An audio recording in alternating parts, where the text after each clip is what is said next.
Hai. Selamat datang di Lisyara Channel. Di sini saya akan membagikan video mengenai sejarah jamu Nyonya Menir. So stay tuned, don't forget like, share, subscribe.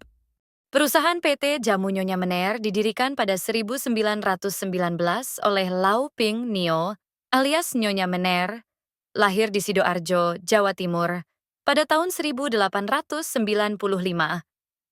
Wafat tahun 1978 pada umur 83 tahun, adalah seorang wirausahawan di bidang industri jamu di Indonesia.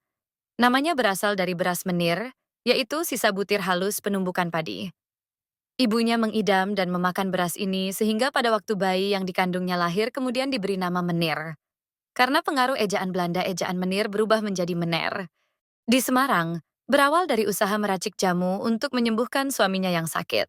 Pada tahun 1919 atas dorongan keluarga, berdirilah Jamu Cap Potret Nyonya Menir yang kemudian menjadi cikal bakal salah satu industri jamu terbesar di Indonesia.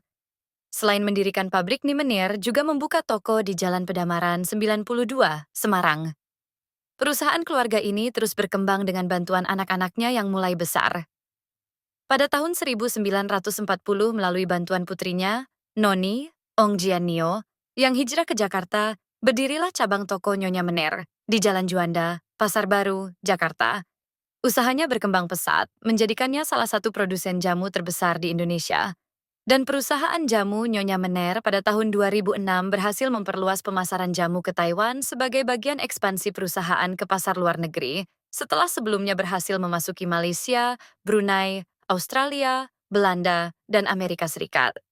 Namun, perusahaan menghadapi masalah internal dan perselisihan keluarga sejak 1985, yang berujung pada kebangkrutan pada 4 Agustus 2017, akibat utang sebesar 252 miliar rupiah, dan gagal memenuhi kewajiban pembayaran kepada kreditur, yang menyebabkan putusan pailit oleh Pengadilan Negeri Semarang. Selain itu, sengketa internal keluarga mengenai kepemilikan dan manajemen juga berkontribusi pada masalah keuangan. Kurangnya adaptasi terhadap perkembangan teknologi dan inovasi di industri jamu juga menjadi faktor penting yang menghambat kelangsungan perusahaan.